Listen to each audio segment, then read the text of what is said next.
Okay बच्चों, तो हम लोग सॉल्व कर रहे हैं ये क्वेश्चन। और ये क्वेश्चन पूछा गया है जेईई मेन 2025 जनवरी अटेम्प्ट में। 22 जनवरी को पूछा गया था, सेकेंड शिफ्ट यानी कि इवनिंग शिफ्ट में।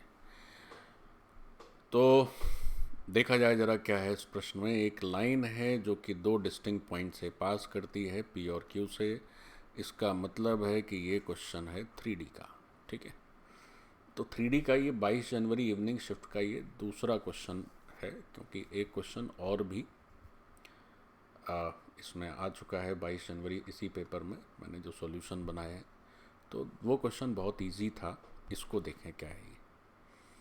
एक लाइन है जो कि दो डिस्टिंक्ट पॉइंट से पास कर रही है। ठीक है,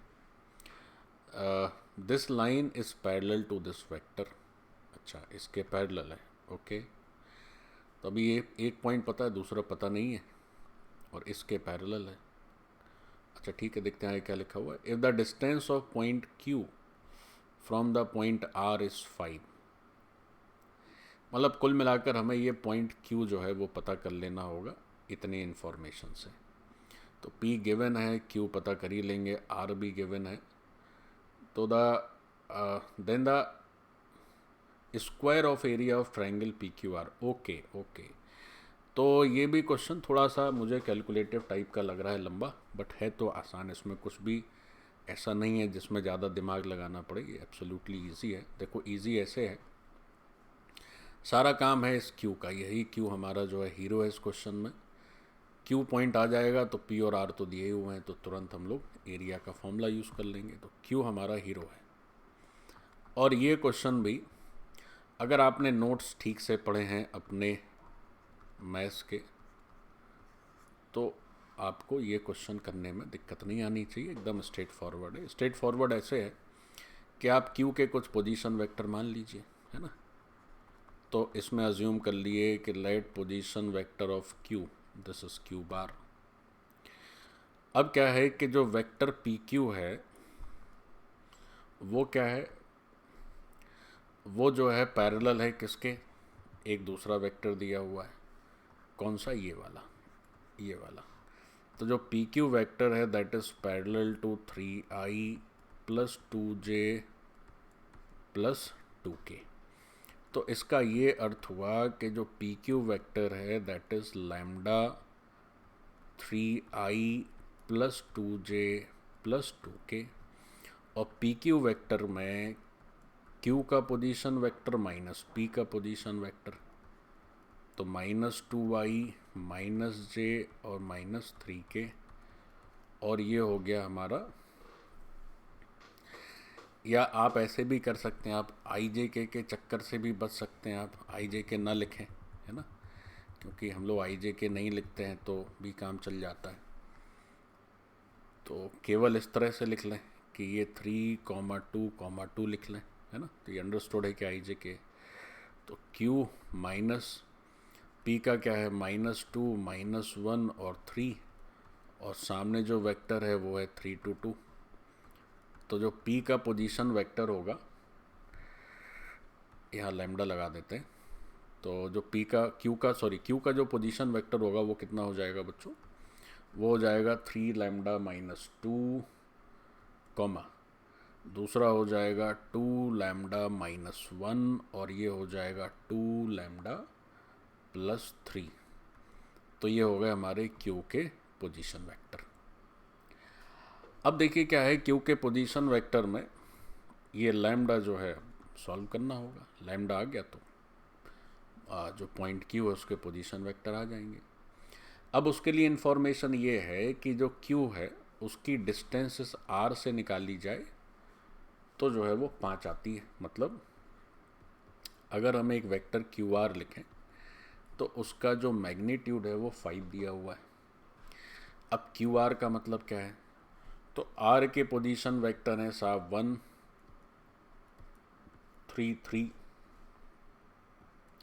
और हमारा जो Q है वो है 3 लैम्डा -2 और 2 लैम्डा -1 और 2 लैम्डा प्लस 3, ये दिया है 5। अब इसको सॉल्व किया जाए, तो सॉल्व करेंगे तो कैसे सॉल्व होगा, तो घटा दीजिए। तो ये हो जाएगा माइनस का 3 लैम्डा और कॉमा लगा दिया मैंने, -3 और ये +3 हो जाएगा बच्चों। फिर उसके बाद क्या हुआ कि 3 में से इसको घटाया गया तो माइनस का 2 लैम्डा और 3 में से जब आप इसको घटाएंगे तो ये 4 हो जाएगा।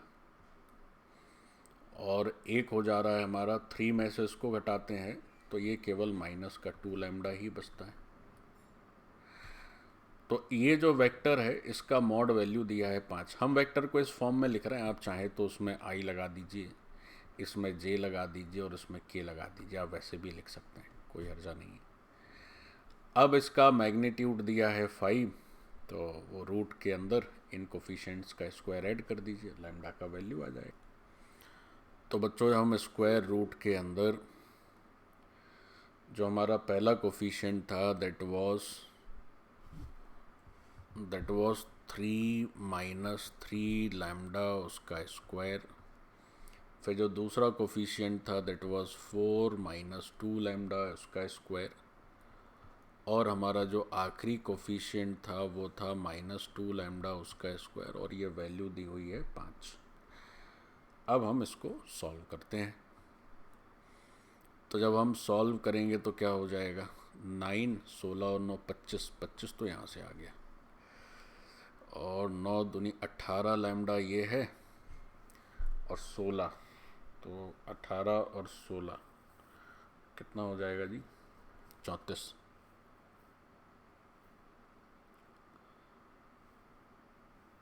तो 34 लैम्डा आ गया माइनस में, 9 लैम्डा स्क्वायर और 4 यहाँ से 4 यहाँ से, तो ये हो गया 17। तो 8 9 8 17, ठीक है, और ये 25। तो अब होल स्क्वायर कर देते हैं, तो होल स्क्वायर कर देंगे तो ये 25 कैंसिल ही नहीं है, तो 600, अच्छा ये 5 है, सॉरी मैंने 25 लिख दिया। अब आप होल स्क्वायर कर दीजिए। तो जब आप होल स्क्वायर करेंगे बच्चों तो 25 हो जाएगा -34 lambda plus 17 lambda square is equal to 25। तो 25 कैंसिल हो गया। ये मैंने देखिए गलती कर दी, यहाँ पे 34 लैम्डा है, मैंने 3 लैम्डा लिख दिया। एनीवेज, तो जब आप सॉल्व करेंगे तो लैम्डा स्क्वायर की वैल्यू आएगी कितनी, 2। नहीं, लैम्डा स्क्वायर हो गया आपका 2 लैम्डा। तो यहाँ से लैम्डा की दो वैल्यूज़ आई 0 और 2, ठीक है। अब 0 और 2 आ गई तो फिर क्यू पॉइंट में तो कोई संकट ही नहीं है। तो क्यू पॉइंट के जो पोजीशन वेक्टर हैं वो हो जाने हमारे, एक बार मैं लिख लेता हूँ, 3 लैम्डा -2 था, और फिर 2 लैम्डा -1 था, और ये 2 लैम्डा +3 था। अच्छा, अब आप ये देखिए कि ये लैम्डा 0 तो हो नहीं सकता, क्योंकि इसलिए नहीं हो सकता क्योंकि हमने क्या लिखा था, हमने ये लिखा था कि जो पी क्यू है that was lambda into something. अब अगर आप क्वेश्चन को देखें तो क्वेश्चन में ट्रायंगल पी क्यू आर की बात करी गई है, तो इसका मतलब ये हुआ कि ट्रायंगल पी क्यू आर एक वैलिड ट्रायंगल है।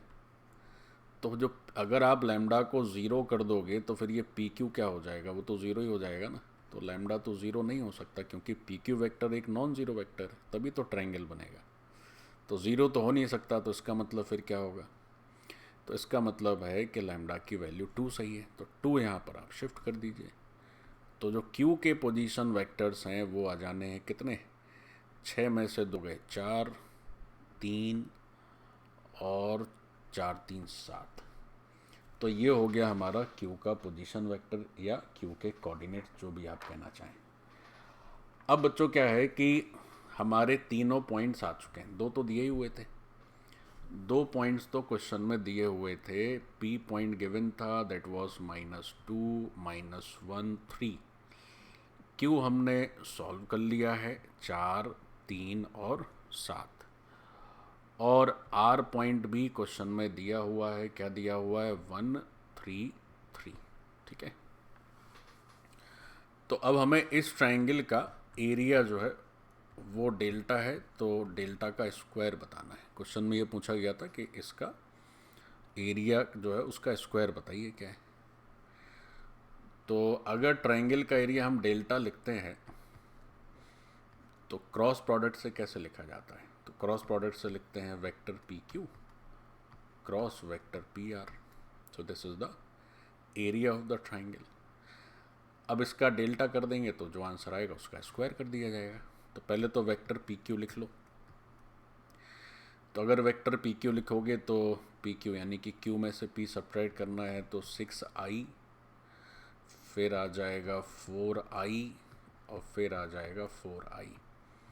मैंने जैसे पीछे लिखा था तो वेक्टर को भी आप ऐसे लिख सकते हैं, नो इशू। वो अंडरस्टूड है कि ये आई जे के आएगा इसके साथ, ठीक है। फिर आप चाहें तो दूसरा क्यू आर ले लें या पी आर, जो आपको लेना हो। तो पी आर ही ले लेते हैं। तो इसमें से ये चला गया तो बचा 3i और ये हो गया हमारा 4j, अरे राम राम राम, ये तो जे के, और इसमें से ये चला गया तो कुछ बचा ही नहीं, ठीक है। तो आई जे के बार बार लिखने से बेहतर है कि हम लोग यही लिखें तो ज़्यादा अच्छा है, 340, है ना, दैट्स ईजी। तो अब डेल्टा की वैल्यू है तो डेल्टा की वैल्यू कैसे लिखते हैं? तो उस पर मॉड भी लगा देते हैं। अच्छा, मॉड आपने यहाँ लगा दिया है तो बाहर की ज़रूरत नहीं है, ओके। तो क्रॉस प्रोडक्ट है, तो क्रॉस प्रोडक्ट दो वेक्टर का कैसे लिखते हैं? आई जे के। अब एक है 644 और दूसरा वेक्टर है हमारा बच्चों 340। अब जो इस डिटर्मिनेंट की वैल्यू आएगी, डन। तो अब बस सॉल्व कर लीजिए। तो सॉल्व करने के लिए क्या है कि 2 बाहर आ जाएगा तो ये 1/2 कैंसिल, तो ये हो जाएगा हमारा आई जे के 322 340। ये एक साइन बच्चों डिटर्मिनेंट का है और ये साइन है इस वेक्टर के मैग्नीट्यूड का, है ना। तो अब आप सॉल्व कर लें तो डेल्टा की वैल्यू क्या हो जाएगी? तो मॉड लगा दिए, आई करेंगे तो -8i हो जाना है, फिर -j पे क्रॉस कर दीजिए तो माइनस का 6, तो ये प्लस का 6j हो जाएगा, ले देंगे।